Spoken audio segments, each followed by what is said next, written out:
The phone buzzed at 3:04 p.m. on a drizzly Tuesday, shattering my routine with 6 brutal words. Ms. Sophia Reyes, this is Carla from Summit Trust Bank. Your mortgage on the Cedar Ridge property is 94 days delinquent. $712,000 balance. Foreclosure notices are prepared. I was halfway through confirming a toddler's vaccination record at the bustling Portland pediatric office where I served as admissions coordinator.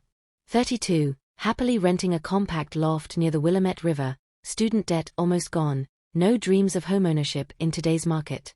My brain screamed scam. Then she recited the street address. Cedar Ridge Drive. The exact neighborhood where my older sister Victoria and her husband Derek had thrown their lavish housewarming party 4 months earlier. I'd brought homemade empanadas. They'd served artisanal cocktails on a slate patio with city views. The recollection landed like a punch. I excused myself, ducked into the supply closet, and pulled up my credit profile on my phone. The proof stared back, a jumbo loan approved in my name, billing address updated to Cedar Ridge, hard inquiries I'd never requested, score cratered from 738 to 509. Fabricated W-2s listing my income at $228,000 as a senior project manager. My real paycheck? $48,000. The realization arrived in cold waves.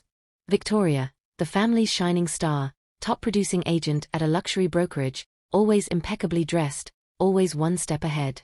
Derek, the charming venture consultant who knew people. I'd noticed their recent strain, hushed arguments at gatherings, Victoria selling off designer bags online. But identity theft? Framing me as collateral? I spent the next 10 days moving like a shadow. Dispute letters to the bureaus. Police report filed quietly. Digital trail analysis showing applications originated from Derek's home office router. A question document expert verified the e-signatures as expert forgeries. Credit cards opened in my name funded there. Facades, European getaways, private yoga retreats, even the deposit on Victoria's new electric SUV. Sunday dinners at our parents' cozy Beaverton home had followed a predictable rhythm for years. Mom's arroz con pollo, Dad recounting Victoria's latest closing, me smiling through questions about when I'd find someone or upgrade my lifestyle. I was the steady one, the one who never caused drama. Until I did. 2 Sundays later I arrived with a slim binder instead of dessert. Conversation flowed until coffee, then I laid the police affidavit on the linen tablecloth. Victoria, I said calmly, you and Derek purchased a $712,000 house using my identity. The debt, the cards, the lies, it's all traced back to you. Silence swallowed the room. Victoria's laugh cracked like thin ice. Sophia, this is absurd. There's been a mix-up. Derek shifted, eyes darting to the exit. I slid printouts forward, forged applications, IP logs, the analyst's report. Mom's hand flew to her mouth. Dad's voice turned to gravel. You did this to your own sister? Victoria's composure splintered. We were barely breathing. The commissions dried up, the image everyone expected. We thought you'd never know. You don't even want that life. I wanted my name to stay mine, I answered. Not mortgaged for your Instagram grid. Dad rose slowly. Get out. Both of you. We'll handle what comes next, without you in this house. They left in stunned quiet, rain streaking the windows behind them. The story leaked fast. Headlines screamed, prominent realtor couple faces federal charges in sibling identity fraud. Acquaintances flooded my inbox with stunned emojis. My parents begged for leniency. Think of little Mateo and Luna, they adore their Tia. But a close friend's question anchored me, if this were anyone else, would you hesitate to protect yourself? I didn't. I gave my victim impact statement.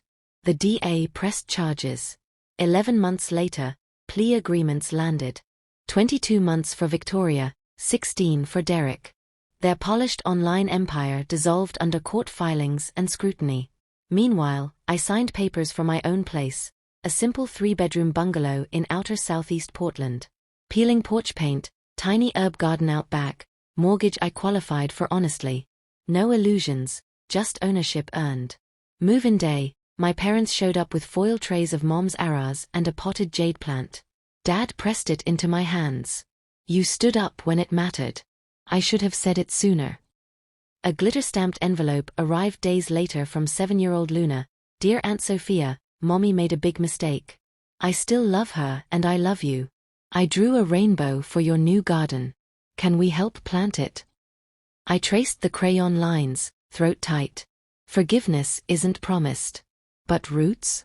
Those I could grow myself, strong, honest, and entirely my own. The sweetest victory isn't a mansion. It's waking up in a home no one can ever steal from you again.